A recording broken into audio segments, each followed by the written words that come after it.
하나님 말씀 신약성경 데살로니가전서 4장 13절에서 17절까지 말씀 신약성경 332페이지입니다. 한 절씩 교독합니다. 13절 제가 시작합니다.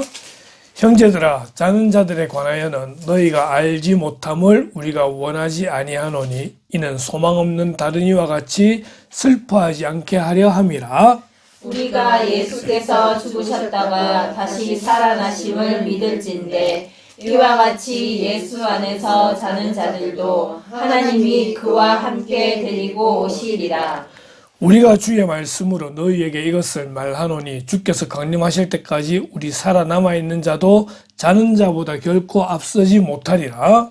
주께서 호령과 천사장의 소리와 하나님의 나팔 소리로 친히 하늘로부터 강림하시리니 그리스도 안에서 죽은 자들이 먼저 일어나고 같이 읽습니다. 그 후에 우리 살아남은 자들도 그들과 함께 구름 속으로 끌어올려 공중에서 주를 영접하게 하시리니 그리하여 우리가 항상 주와 함께 있으리라. 아멘.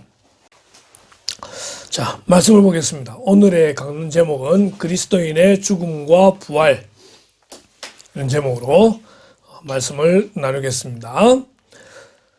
지금 이제 제 방에 가게 되면 이렇게 7권의 책이 있는데 서철원 박사 교의신학이라고 하는 책이 있습니다. 교의신학의 다른 말은 조직신학이고요. 서철원 교수님은 저희가 신대원 시절 때에 신학서론과 또 이제 구원론 이렇게 수업을 가르쳤던 교수님입니다. 지금도 지금 얼굴이 특유의 얼굴과 또 억양이 있는데 기억이 납니다.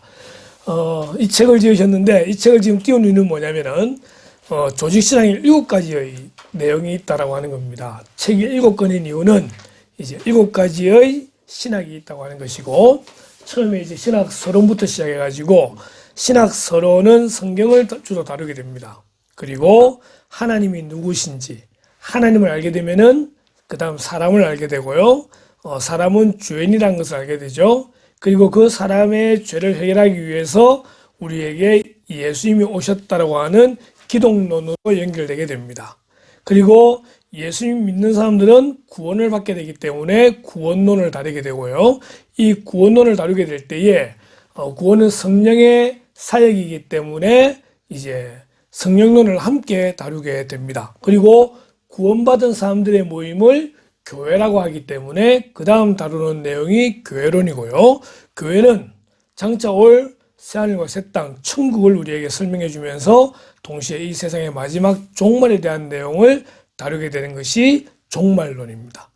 이제 우리가 2024년 시작해가지고 이제 한 해 동안 조직신학을 쭉 다루어오는 가운데 오늘부터 남은 3주 동안 이제 우리가 종말론을 다루게 됩니다. 종말에 대한 내용은 아직까지 온 것이 아니기 때문에 미래에 대한 내용이기 때문에 상당히 조심스러울 수 있다라고 하는 것입니다. 하지만 우리가 신학의 기초에서 이 마지막 때 어떤 일이 일어나게 되는가, 우리는 어떻게 준비해야 되는가에 대해서 함께 말씀을 나누려고 합니다. 그래서 사실은 오늘 이 설교 강론 내용을 조금은 좀 쉽게 다룬다고 생각을 했었는데 직접 다루어 들어가다 보니까 너무 깊이 들어가서 한 발 빼는 그런 시간도 있었고 또 다시 깊이 들어가는 시간도 있었고 하다 보니까 오늘 새벽 4시 반까지 준비한 설교가 되겠습니다. 자, 먼저 우리가 이 그림을 보십시다. 무엇이 보입니까? 네, 십자가가 보이고 무덤이 보이고 두 개가 다 보여야 되는 거죠. 그죠? 십자가가 보이는 빈 무덤이 보이는 겁니다. 우리는 이것을 복음이라고 이야기하는 겁니다. 기독교의 복음은 뭐냐? 십자가와 부활입니다. 빈 무덤은 부활을 의미하는 거잖아요. 그죠? 십자가의 죽음으로 예수님의 그 십자가의 죽음을 통해 우리가 구원받게 되는, 죄가 용서되어지는 그런 은혜를 누렸다고 한다면은 빈 무덤은 우리도 예수님처럼 부활하게 된다는 것을 보여주는 사건이라고 하는 것이죠. 이 두 가지, 십자가와 부활, 이것이 복음입니다. 십자가의 죽음은 과거의 내용이었고 또한 현재의 내용입니다. 하지만 부활, 이 빈무덤은 우리에게는 미래라고 할 수 있다고 하는 것이죠. 그러기에 부활은 우리에게 소망이 되는 것입니다. 우리는 부활을 소망하는 그런 믿음의 삶을 살아야 된다는 것이죠. 자, 그런데 만약 우리에게 이렇게 부활의 소망을 갖고 살아가는데 부활의 소망이 없다면은 어떻게 될 것인가? 어떻게 될 것인가? 오늘 본문에 보니까 이렇게 되어 있습니다. 슬퍼하게 된다. 슬퍼하게 된다. 형제들아, 자는 자들에 관하여는 너희가 알지 못함을 우리가 원하지 아니하노니, 말이 계속 꼬여있다, 그죠? 알아라 이겁니다. 이는 소망 없는 다른 이와 같이 소망이 없는 자들은 슬퍼하더라는 거예요. 근데 소망이 있으면은 슬퍼하지 않을 수 있다는 것입니다. 이별은요, 다 슬픕니다. 어떤 이별도 슬프지 않은 이별은 거의 없을 겁니다.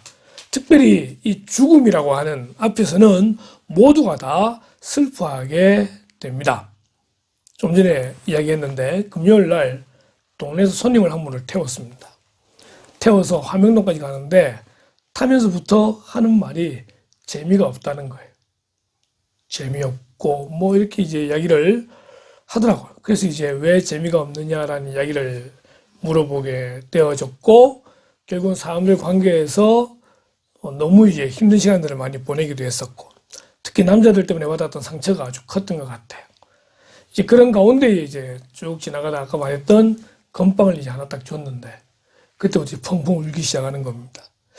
둘 중에 하나가 아닐까. 하나는 그 전도 건빵에 적혔던 예수 그리스도를 보고 혹시 이 자매도 예전에 교회를 다니지 않았었겠느냐 하는 추억을 하나 생각해 보기도 하고, 또 하나는 택시기사에게 건빵을 받아본 적이 아마 한 번도 없었을 거예요. 그래서 조금이라도 온정을 느꼈기 때문에, 위로를 받았기 때문이 아니었을까라는 생각을 하게 되는 겁니다. 정말 펑펑 울었어요.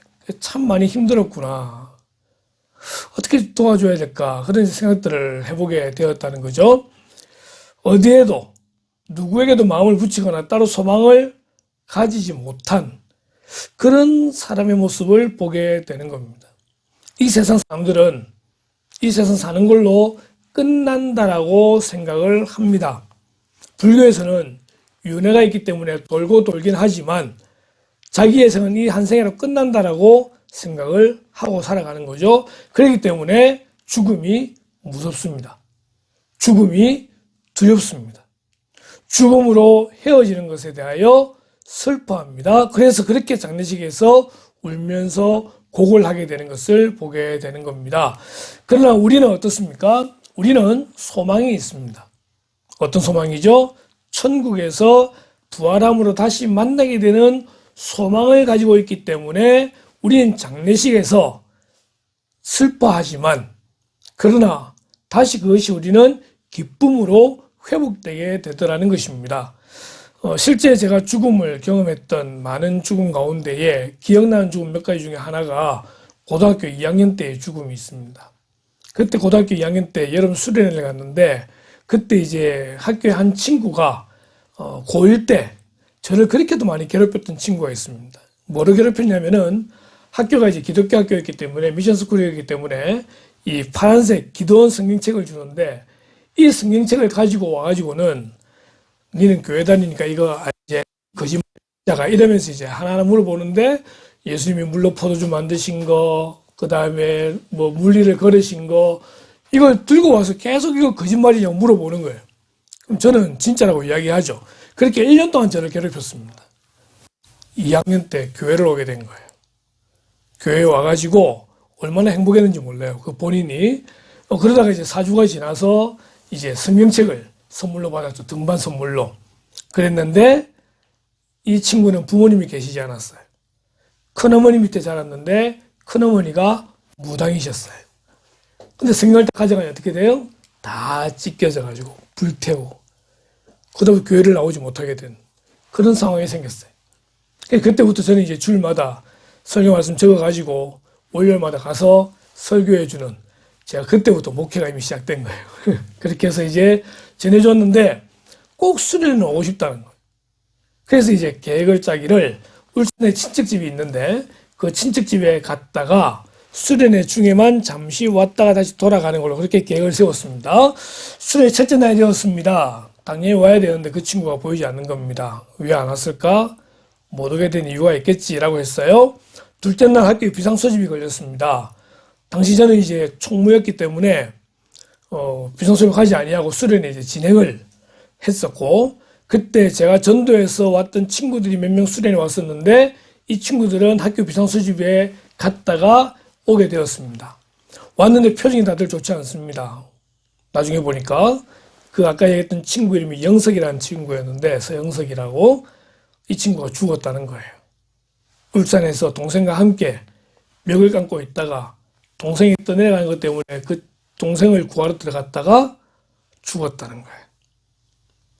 이게 안 믿기는데 참 많이 울었던 것 같습니다. 그 자리에서 혼자 창에 서서 참 많이 우는데, 그때 하나님이 주시는 위로의 말씀이 뭐냐면은, 그래도 영석이는 나를 믿고 죽었다는 거예요. 천국에 갔다는 거예요. 그 말씀이 마음에 들리면서 우는데 웃고 있는 거예요. 이게 우리의 소망이에요. 부활의 소망이 없는 사람들은 이 세상 사는 걸로 끝나고 다시는 볼 수 없다는 생각을 하고 있기 때문에 그 자체가 슬퍼요. 통곡을 해요. 하지만 우리는요, 부활의 소망이 있기 때문에 슬퍼하지 아니하고, 물론 이별이 슬프긴 하지만 다시 천국에서 만날 소망을 꿈꿈으로써 우리는 기뻐하게 되더라는 것입니다. 만약 부활의 소망이 없다면 어떻게 되는 겁니까? 고린도전서 15장에 보니까 우리가 믿는 모든 게 헛것이라는 것입니다. 다시 말하면은 부활의 소망이 없다면은 우리가 지금 예배하고 하는 모든 믿는 게 다 헛것, 미친 짓이라는 거예요. 부활의 소망이 없다면은 여전히 우리는 죄 가운데 있을 것이다라고 말씀하고 있습니다. 그렇죠? 십자가의 죽음과 부활이 없다고 한다면은 우리는 구원받을 수가 없는 거예요. 그것이 거짓이라고 한다면은 우리는 여전히 죄 가운데 있게 되는 거예요. 부활의 소망이 없다면요, 우리는 망한 거예요. 주일마다 예배 드린다고 1시간 걸려서 와야 되고, 예배 드리고 또 1시간 걸려서 가야 되고, 주일은 온전히 주일 성수한다고 아무 일도 못하고 돈도 벌지 못하는 그런 경우도 있기도 하고, 예수 믿는다는 것 때문에 우리가 얼마나 절제해야 될 것들이 많고 하는 그 모든 것, 그것이 부활의 소망이 없다고 한다면은 망한 거라는 거예요. 망한 거. 만약 부활의 소망이 없다고 한다면은 우리는 세상에서 가장 불쌍한 자가 되더라는 것입니다. 그러나 성경은 뭐라고 말합니까? 그러나 성경은 분명히 말하기를 예수님께서 죽은 자 가운데 다시 살아나심으로써 잠자는 자들의 첫 열매가 되셨다고 말합니다. 사망이 아담 한 사람 때문에 오게 되었는데 이제는 그 예수님의 부활로 말미암아서 이제는 모든 사람이 삶을 얻게 되어지고 부활할 것이라고 분명히 성경은 말씀하고 있다는 것입니다. 아담 안에서 모든 사람이 죽은 것 같이 그리스도 안에서 모든 사람이 삶을 얻으리라. 이것이 우리의 믿음입니다. 우리의 부활신앙은 헛것이 아니고 미친 짓이 아니고 망하는 것이 아니라 온전히 진실되고 진정한 그러한 사실이다라는 것을 성경은 말해주고 있다라고 하는 것입니다. 우리가 이 부활신앙을 가지게 되기를 주님의 이름으로 축원합니다. 네. 자, 그런데 죽은 것을 여기서는 잠자는 거라고 말하고 있더라는 것입니다. 다시 살아나서 잠자는 자들의, 잠자는 자들의. 이건 잔다는 건 뭐죠? 쉼입니다. 우리는 잠을 자면서 쉼을 누리게 됩니다. 다른 말로 안식이라고 표현하게 되는 것이죠. 잠자면서 일하는 사람이 있습니까? 없습니다. 우리가 잠을 자는 이유는 충분히 쉬기 위해서 잠을 자는 것입니다. 죽음도 마찬가지로 잠시 쉬는 거다. 안식이다. 이렇게 말할 수 있습니다. 누가복음에 보니까 예수님께서 비유로 말씀하시기를 부자와 거지 나사로의 비유를 말씀하십니다. 이 부자는 날마다 잔치를 베푸는 사람이었었고 하여튼 푸짐했던 그런 사람입니다. 근데 그 집 앞에 거지 나사로는 그 집에서 나오는 부스러기를 먹고 살았던 사람이었었고, 얼마나 몸이 허했던지 내가 와서 그 헌데를 핥을 정도로 그런 삶을 살았던 거지였다는 거예요. 그런데 결론적으로는 둘 다 죽더라는 겁니다. 죽었는데 부자는 지옥에 가 있고 나사로는 아브라함의 품에 안겨 있더라, 이렇게 말합니다. 아브라함의 품에 안겨 있다는 말이 무엇입니까? 거기서 쉼을 누린다는 말입니다. 안식을 누린다는 말입니다. 그곳에서 평화를 누린다는 것입니다. 잔다는 게 뭐냐? 안식을 이야기하고 쉼을 이야기한다고 할 때에 우리에게 죽음은 그러한 쉼과 안식을 주는 것이다 라고 말을 하는 것이죠. 그래서 우리는 죽음을 두려워할 필요가 없다라고 하는 것입니다. 자는데 뭐가 두려워요, 그죠? 그냥 자면 되는 거예요. 자고 일어나서 눈을 뜨면은 그곳에는 하나님이 계시고 천국이더라는 것입니다. 사도 바울은 자는 것에 대해서 이렇게 이야기합니다. 자는 자들에 관하여는, 예수님도 그렇게 말씀하셨습니다. 예수님께서 마가복음 5장에 보게 되면은 이제 한 여인이 한 사람이 찾아오게 됩니다. 이 사람은 회당장입니다. 회당장 야이로인데 찾아와서 자기의 딸이 죽게 되었다고 살려달라고 이야기하게 되죠. 예수님께서 그 말씀을 들으시고 그 집으로 가게 됩니다. 그렇게 가는 도중에 혈루증 걸린 한 여인을 고치시게 되죠. 그런 다음에 집에 도착하기 전에 이미 딸이 죽었다는 말을 하인이 나와서 하게 됩니다. 그때 예수님 하시는 말씀이, 너희가 어찌하여 떠들며 우느냐? 이 아이가 죽은 것이 아니라 잔다. 그곳에 모인 사람들은 이 회당장 야이로를 정말 안타까워하고 지금 그 상황이 슬퍼서 모인 사람들이에요. 악감정 있는 사람들이 아니에요. 그런데 지금 예수님이 뭐라 말씀하시냐면은 잔다라고 하니까 모두의 마음에 반발심이 일어나는 거죠. 아니, 죽은 건데 우리가 바보도 아니고 죽은 걸 분명히 알고 있는데 왜 잔다고 말을 하느냐, 그렇게 한다는 거예요. 근데 예수님은 잔다. 예수님이 이제 제자들과 함께 들어가셔서 뭐라 말씀하십니까? 달리다 굼, 소녀야 일어나라. 그때 소녀가 일어나더라는 것입니다.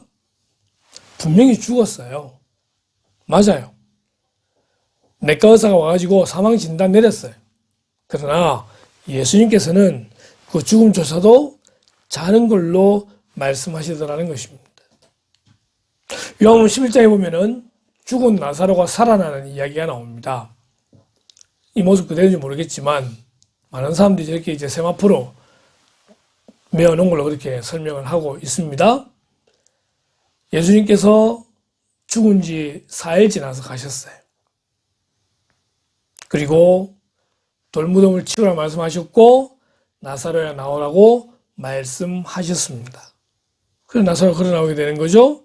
이 살아나오기 전에 예수님께서 하셨던 말씀이 있습니다. 나는 부활이요 생명이니 나를 믿는 자는 죽어도 살겠고 무릇 살아서 나를 믿는 자는 영원히 죽지 아니한다 말씀하셨습니다. 나를 믿는 자는 죽어도 살겠고, 왜요? 예수님이 부활이 되시기 때문에, 생명이 되시기 때문에 그렇습니다. 그러기에 죽음은 우리에게 소망을 알려줍니다. 죽음 이후에 부활이 있기 때문에 그렇습니다. 죽음 이후에 부활이 있다는 것, 잔 다음에 깨는 것 같은, 잠시 눈을 감았을 뿐인데 눈을 뜨니까 천국이더라는 것입니다. 우리는요, 이런 부활의 소망을 가지고 살아가는 그런 성도가 되어야 한다는 것입니다. 부활의 소망을 가지고 살아가게 되면은 세상에 무서울 것이 없습니다. 나중에 다시 한번 더 다루긴 하겠지만 세상에 가장 무서운 사람이 어떤 사람입니까? 죽음을 불사하는 사람들입니다. 죽음이 두렵지 않은 사람들은 세상에 어느 것도 감당할 수가 없더라는 것입니다. 오늘 우리는 이 부활신앙으로 죽어도 천국 간다라고 하는 그리고 부활된다라고 하는 이 한 가지 사실을 믿고 당당한 그런 저와 여러분 되기를 주님의 이름으로 축원합니다. 네. 자, 부활이 언제 일어나게 되느냐라고 할 때 예수님께서 강림하실 때 부활이 일어나게 된다는 것입니다. 우리가 주의 말씀으로 너희에게 이것을 말하노니 주께서 강림하실 때까지 16절 뒤에 보니까 친히 하늘로부터 강림하시리니 그리스도 안에서 죽은 자들이 먼저 일어나고 이 부활이죠. 좀 전에 말씀드렸던 건 우리가 부활 신앙을 가져야 된다.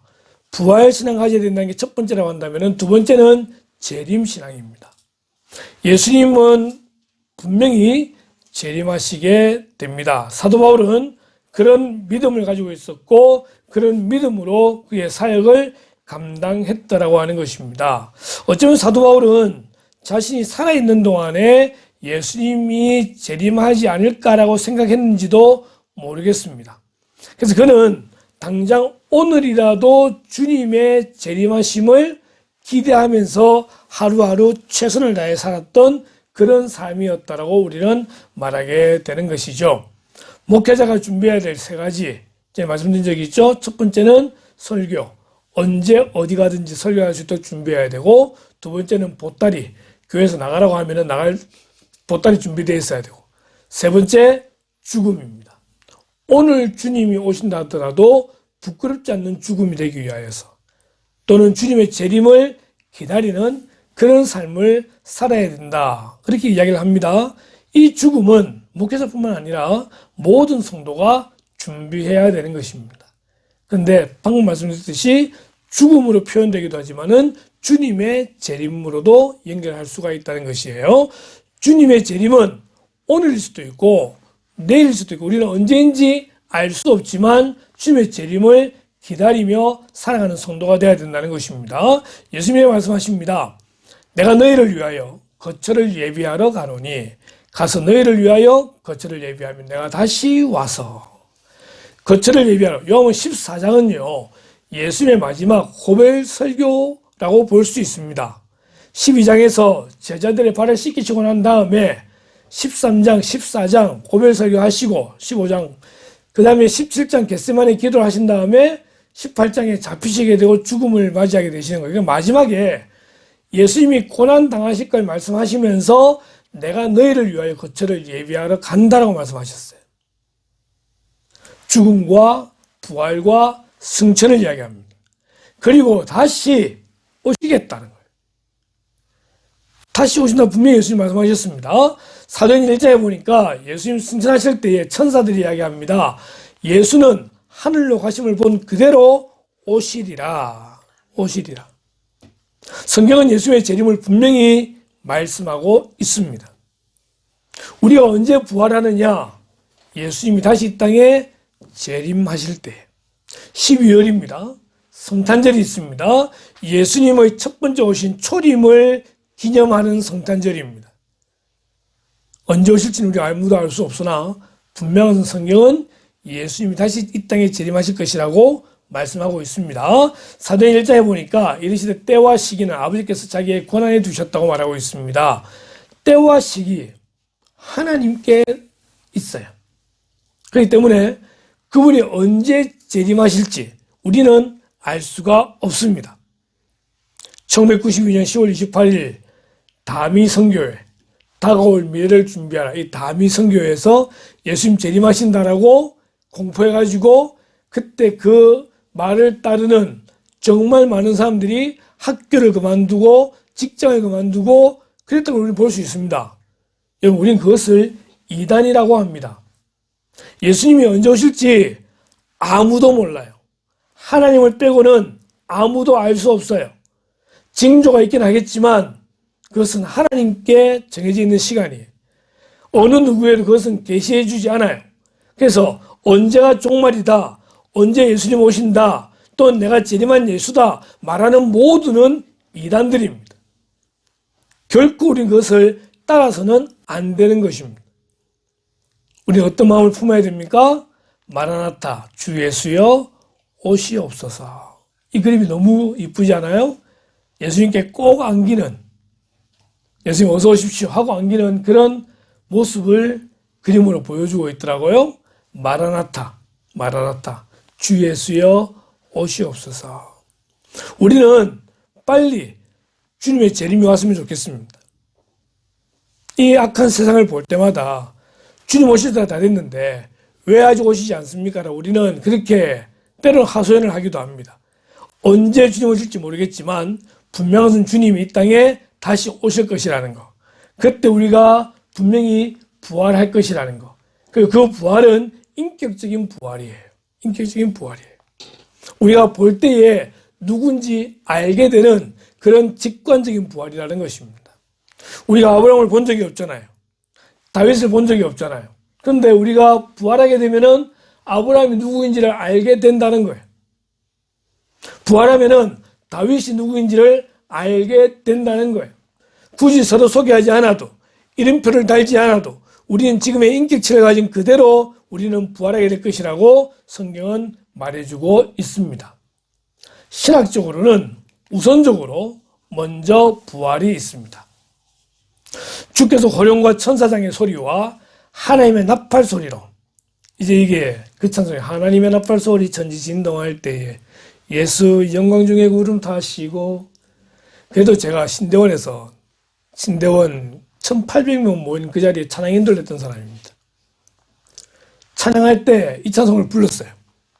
여러분, 우리가 다룰지 모르겠지만 이제 이렇게 주님 재림하시고 날 때 먼저 공중 재림이 있고 그때부터 천년왕국 있고 뭐 이런 여러 가지 이제 신학설이 있어요. 근데 우리 합동교단은 이전에는 전천년설이라고 하는 걸 따랐다고 한다면 지금은 무천년설을 따라요. 신학이니까 따라요. 근데 이 찬송을 부르고 나왔더니만 누가 한다는 말이 우리 교단은 무천년설인데. 여러분, 신학성이 그렇습니다. 아무 의미 없는 것에 목숨 거는 게 이제 신학성인데, 성경은 말합니다. 주께서 호령과 천사장의 소리와 하나님의 나팔 소리로 친히 하늘로부터 강림하시리니 그리스도 안에서 죽은 자들이 먼저 일어난다고 말하고 있습니다. 부활하는데 나중에 모든 죽은 자가 다 부활해요. 다음 주 다루게 되겠지만 심판을 위해서 부활해요. 선한 자도 부활하고 악한 자도 부활해요. 그런데 먼저 부활을 누가 하느냐? 그리스도 안에서 죽은 자들, 믿음을 가진 자들이 먼저 부활을 하게 되고요. 그 다음에 살아남은 자들이 그들과 함께 구름 속으로 끌어올림을 받게 되는, 이것을 우리는 휴거라고 이야기하죠. 옛날에 80년대에는요, 이런 휴거가 진짜 있는 줄로 믿고 그렇게 했었습니다. 성경이 휴거를 말하고 있기 때문에 휴거가 없다 우리는 말하지 못해요. 휴거는 그대로 공중으로 들림 받는 거예요. 이 땅에 있는 수십억 가운데에 특별히 하나님께서 선택한 자들 공중으로 불러 올리신다라고 말씀하고 있습니다. 중요한 것은 뭐냐면요, 그리스도 안에서 우리가 먼저 부활하게 되고 또한 공중으로 끌어올림을 받고라는 말씀이 계시록에 있는데, 이 말씀을 우리가 듣고 이대로 우리가 되어진다 안 되어진다 말하고 따지기보다 중요한 것은 우리가 주님의 재림을 기다리며 부활신앙을 가지고 하루하루 최선을 다해 살아가는 것이 중요하다라고 하는 것입니다. 아멘. 믿음을 가지고 살아가게 되면은 하나님께서 우리를 불러올리시면은 불러올려가면 되는 거예요. 그렇잖아요? 우리가 죽으면은 먼저 부활하게 될 것이기 때문에 걱정이 없는 거예요. 그렇기 때문에 이런 믿음을 가지고 있는 사람은 어떻게 살아가게 됩니까? 히브리 11장에 보니까 그들은 믿음으로 나라들을 이기기도 하며 의를 행하기도 하며 약속을 받기도 하며, 다음에 사자들의 입을 막기도 하며, 사자굴에 던져진다는 것입니다. 불의 세력이 임하기도 합니다. 칼날이 임하기도 합니다. 이런저런 고통과 고난을 받게 되기도 합니다. 그 다음에 심한 고문을 받기도 합니다. 조롱을 받기도 합니다. 채찍질을 받기도 합니다. 결박옥에 갇히는 시련도 받기도 합니다. 돌로 쳐지는 것, 톱으로 켜는 것, 시험과 칼로 죽임을 당하는 것, 양과 염소의 가죽을 입고 유리알 궁핍과 환난과 학대를 받는 그런 고난을 받는다 할지라도 부활의 소망이 있고 재림의 소망이 있으면은 다 견뎌낸다는 것입니다. 아무리 지금 힘들고 어렵다 할지라도 재림 소망이 있으면, 재림 신앙이 있으면요, 너희 그 모든 시험을 이겨낼 수 있습니다. 부활 신앙이 있으면요, 다 이겨낼 수 있습니다. 그래서 뭐랍니까? 이런 사람은 세상이 감당하지 못하느니라. 그러기에 믿음을 가진 사람은요, 담대할 수 있습니다. 세상 가운데서 믿음을 가지고 담대하게 외쳐야 됩니다. 하나님의 나라와 하나님의 뜻을 외치는 것이 그리스도인입니다. 때로는 목에 칼이 들어온다 할지라도, 때로는 총뿌리가 겨누어진다 할지라도 믿음의 사람은 하나님의 바른 나라에 대하여 외칠 수 있어야 되는 것입니다. 영상을 편집하다 말았는데 그랬던 분 중에 한 분이 주기철 목사님입니다. 신사참배는 죄가 아니다라고 말해라. 신사참배는 그냥 국가 의례일 뿐이다라고 말해라. 라고 할 때 거부합니다. 그 거부한 것 때문에 결국은 못이 박혀있는 그 십자가의 길을 여러 성도들이 보는 앞에서 걸어가서 정말 고통 가운데 있어야 됐던 그런 경우가 있기도 하고, 결국 해방을 앞두고 감옥에서 독고물의 주사를 맞고 죽기도 하는 그런 어려움을 겪음에도 불구하고 그분은 하나님을 배신하지 아니하고 하나님의 말씀을 그 일본 순사들한테 외쳤던 그것을 보게 되더라는 것입니다. 우리가 부활과 또한 휴거와 주님의 재림을 믿는다고 한다면은 우리는 이런 사람이 되어져야 하는 것입니다. 그에 나랑 무슨 상관이 있습니까? 부활이라고 하는 영화가 1편이 있었고 이제 2편이 이제 나와가지고 이렇게 상영이 됐었습니다. 이어령 교수부터 시작해가지고 배우 권호중 씨도 있고 여러 이제 부활에 대한 소망에 대한 영화를 이야기를 하고 있는데 그 중에 이제 천정은 성도라고 있죠. 암은 선물이요 죽음은 소망이다. 이 말이 이해가 됩니까? 이해가 할 수 없습니다. 왜 암이 선물입니까? 암은요 저주입니다. 암은 저주고 암은 죽음이에요. 그런데 암이 선물이래요. 죽음은 소망이래요. 항암 치료를 무려 150번 이상을 받았습니다. 병원에서는 1년 반 시한부성 걸렸습니다. 그런데 그때로부터 10년이 훨씬 지났습니다. 암에 걸렸기 때문에 그냥 항암 환자들 찾아가서 복음을 전합니다. 그리고 이 정은자매의 그 복음을 듣고 정말 많은 사람들이 예수님을 믿게 되더라는 거죠. 처음에 암에 걸리기 전에는 환자들 찾아서 아무리 이야기해도 다 튕겨내더라는 겁니다. 니는 암에 걸려보지도 않았잖아. 근데 암에 걸리고 나니까요, 그 길이 열리더라는 것입니다. 여전히 지금도 힘듭니다. 어제 강론을 준비하면서 문자를 보냈습니다. 문자 보내서 이제 강론 준비하다가 생각나서 이제 문자 보낸다고 하고 나니까 이렇게 답이 왔어요. 최근에 또 뇌수술을 받고 어제 퇴원해서 교회에 왔다고 말합니다. 최근에 또 뇌수술을 받았대요. 몸 전체에 암이 퍼져 있고요. 뇌까지 암이 침투되어 있고 언제 죽어도 전혀 이상하지 않을 정도의 그런 모습인데 또 이렇게 살아가면서 복음을 전하고 있는 것을 보게 됩니다. 여러분, 예수님 말씀하십니다. 천지는 없어질지언정 내 말은 없어지지 아니한다. 하나님의 말씀은요 완전히 100% 이루어지게 됩니다. 우리는 주님의 재림을 분명히 믿고요 부활을 분명히 믿습니다. 그럼 우리는 어떻게 살아가야 됩니까? 그러므로 내 사랑하는 형제들아 견실하며 흔들리지 말고 항상 주의 일에 더욱 힘쓰는 자들이 되라. 흔들리지 말아야 됩니다.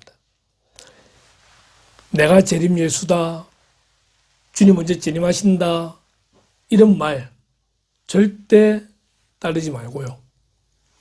또한 우리의 부활신앙 분명히 확고해가지고 우리는 죽음 이후에 분명히 부활한다, 죽음은 잠시 자는 것이다, 이 신앙을 가지고 최선을 다해서 주의 일에 힘쓰는 성도가 되어져야 되는 것입니다.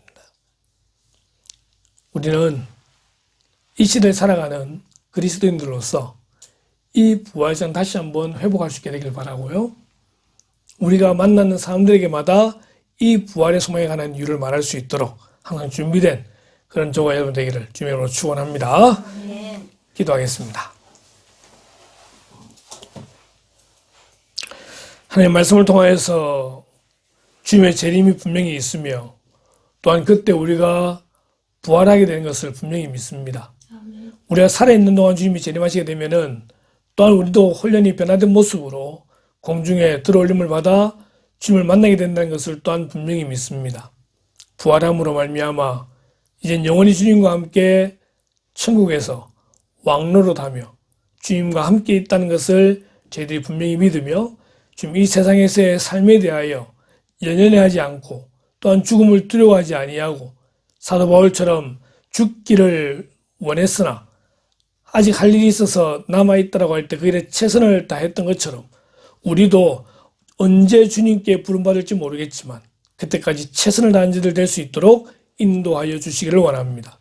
부활의 소망을 가지고 살아갈 수 있는 자들 되기를 원하고 주님의 재림을 소망하는 그런 자들 될 수 있도록 인도하시기를 원하오며 항상 죽음을 생각하되 그 위에 부활을 바라보며 항상 당당하게 살아가는 자들 될 수 있기를 소원합니다. 우리가 있는 직장, 우리가 있는 가정, 우리가 있는 그 모든 곳마다 부활의 소망이 넘치게 되는 은혜가 있도록 인도하시길 원하올 때에 이 모든 말씀을 예수님의 이름으로 기도드리옵나이다. 아멘.